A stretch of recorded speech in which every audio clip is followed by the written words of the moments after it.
And joining us now is Dr. Carlon Colker, Jeremy Piven's doctor. Good morning. Good morning, Kate. How are you? Here. I'm good. So you heard a lot of skepticism in that piece. So straighten me out. How is Jeremy Piven doing, first of all? Yesterday was a rough day. Today, hopefully, he's a little bit better. I haven't spoken to him yet today. You know, using terms like he bailed or he walked away, I mean, this is just an unfair characterization. You know, we were very transparent about the fact that he had a mercury level which was actually shockingly high. It was almost 6 times the upper limit of the allowable reference range. So it was very, very high.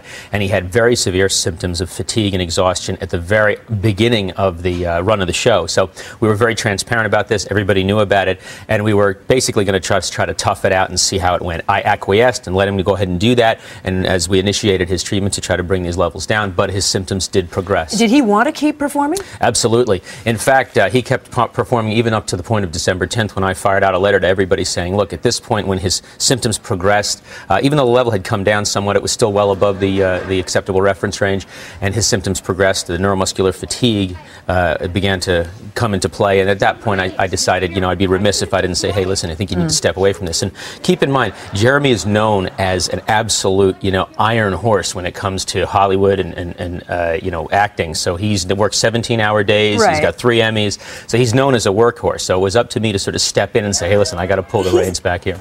With all due respect, he's also known as a bit of a partier. Yeah. Well, there wasn't much partying going on this time on this time around. He didn't get a chance to enjoy enough, probably for him, enough of the nightlife scene and all that stuff that he's used to. Really wasn't feeling well. You know, it just hasn't been a great time for him. And you know, look, it wasn't like the show was a flop. It was a big hit for him. Did have so he had a vested interest in, yeah. You know, We reached out and tried to do our homework and talked to about a dozen toxicologists through our medical unit here, most of whom said, yeah, there can be mercury poisoning from sushi if you're eating it twice a day. But I will say several of these doctors said to us 6 times the normal level might not be enough. It would mean hundreds or thousands of times to make you that sick. If they did those tests with the regularity that I do them and they saw the patients that I see, you know, I'd like to see if they'd like a mercury level 6 times normal and walk around saying this is just fine. I'm glad you said that most of the toxicologists correctly reported that it is a very real problem.